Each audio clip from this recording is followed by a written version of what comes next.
So it's been a whole day since the Devil May Cry 5 channel released the music video for Subhuman, the track that is supposed to be the battle theme for Dante, and the reception wasn't all that great. Before I go any further with this video, I would like to preface the fact that I did watch the new trailer, and while the music doesn't sound too bad with all the other audio playing over it, it is still lacking some things that could give it a little extra edge that could win audiences of this game over. I would also like to say that as a long-time Suicide Silence fan, I am not hating on the band and its members. This video is merely meant to be constructive criticism and explain why the song didn't particularly come out the way the team at Capcom had hoped. There are several reasons why, but I think out of all of them there are three that stick out the most in this particular instance, and they all have to do with the song in particular and not so much the cringy music video. Anyways, here is why Subhuman fails as a song for Devil May Cry 5. Number 1, the mixing. The mixing for this track is awful. I mean, don't get me wrong, the actual compositional elements and the flow of the song is great, but the instruments are so damn soft. You can barely hear them over the vocals, regardless of what speakers, headphones or earphones you listen to it on. Then when you can hear them, the guitars lack any kind of audible weight or kick behind them to let your ears pick up on the riffs, because they just fade into nothingness. Also, when you can hear the drums, they sound like a tin that is covered with a blanket and being smacked repeatedly with a steel rod of sorts, and the lack of bass drums doesn't really help either. As for the vocals, they are pushed too much into the forefront, and most people who play Devil May Cry, or any other video game for that matter, aren't really metalheads. So where Cody Matthew got the idea to hire Suicide Silence, probably because of popularity, and mix the track in this manner is anyone's guess, and it's understandable why most fans reacted to it the way that they did. I mean, I'm used to Eddie Hermida's vocals, but even I will admit that they sound awful here and don't really fit the more industrial EBM agrotech style of Devil May Cry. Cody Matthews should take notes from the track Vanguard Action Squad All Out Attack, which appears on the score for the 3rd season of My Hero Academia. The track has a variety of metal inspired elements in its usual synth based orchestral sound like drums and standard metal guitar tuning. However, even though the vocals are very much deathcore, death metal based in terms of technique, because the track is mixed with the vocals as more of a subtle backing instrument that can still be clearly heard without having to strain your ears, it still retains the tone and aesthetic of My Hero Academia's story and doesn't feel out of place. So Cody can still have an agrotech industrial EDM style song that fits Devil May Cry 5. He just needs to have Eddie's vocals play a more subtle and less prominent role in the music.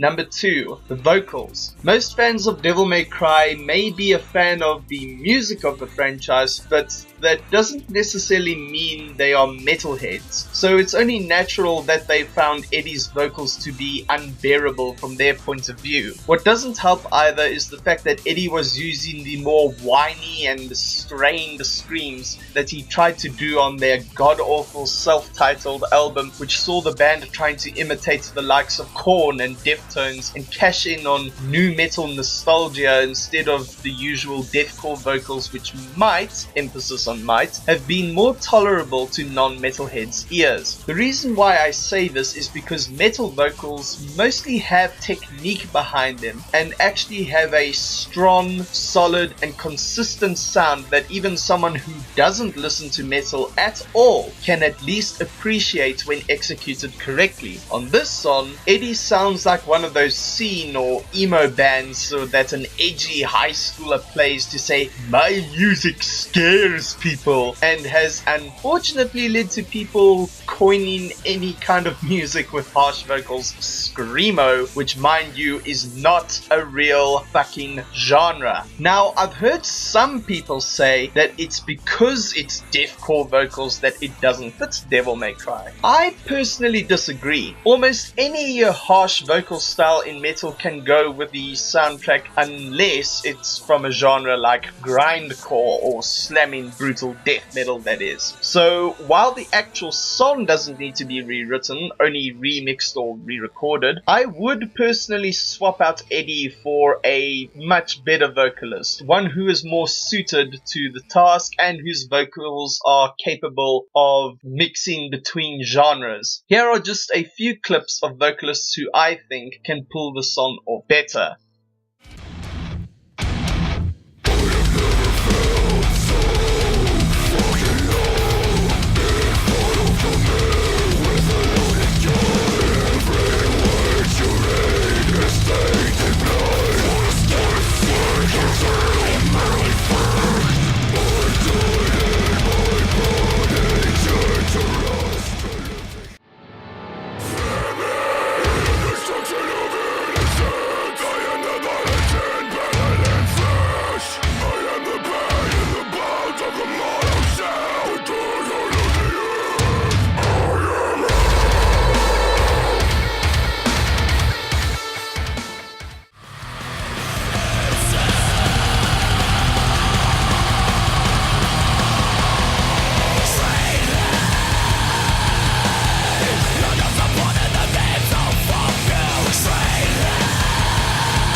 If you listen to any of these vocalists, you can hear that there is absolutely no straining of their vocals and it all sounds crisp, precise and powerful as any good metal vocalist should be able to pull off. Also, 3 of them have a style of harsh vocals that are able to blend the singing with the more gruff vocals found in hard rock to give it that more accessible sound and makes it compatible with almost any metal or metal inspired genre of music. That and the fact that they add an element of rap and hip hop flow in their delivery only makes it more compatible with genres that even go outside of metal. Now, if you listen to any of the older Devil May Cry tracks, you will notice this immediately, and even though the failed reboot had Combi Christ do the score, at least Andy LaPlega's vocals, like my first 2 picks, has an actual technique to his vocal style and isn't just shouting and screaming. That and the fact that their music is extremely well produced, even outside of the game's score. If Cody Matthew really wanted the audience of Devil May Cry to like the song, he would have chosen a band with a vocalist that is more than capable of delivering a great performance, instead of picking a band that was maybe popular back in 2013 but have now become a total joke as of 2016. Number 3, the tempo and the BPM. As we all know, battle themes tend to have a faster tempo and BPM than most other tracks on a score in order to get you pumped up for the coming fight. Now, while this track isn't as slow as some fans have claimed it to be, it is understandably underwhelming. I'm not saying it should necessarily have double kicks or blast beats with extremely technical riffs, but it should definitely have a beat that is something you would want to have playing while slaying demons. The older songs would usually have somewhat faster instrumentals contrast with a more mid-tempo vocal delivery to give the music a balance between building a mood and getting your adrenaline going as you unleashed devastating combos on your foes. This one, not so much. I think this track could have used its delivery better if it took a few pointers from an artist like Sardonic, who can produce songs like this.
Doesn't that sound a lot better? Those of you who are metalheads will notice he even managed to remix death metal, black metal, and a variety of other genres and give it that industrial and EBM style that makes up the core of Devil May Cry's music. This is how you should compose a great battle theme for any kind of action game. Zordonic does this by having a standard drum and bass beat play alongside catchy yet fast riffs which have melodies that are pretty standard and easy to follow and are extremely accessible to any kind of music listener. But most importantly, his music gives that feeling of badassery that just makes you want to bring final judgment on your enemies by striking them down with fury and vengeance, which is what Devil May Cry is all about.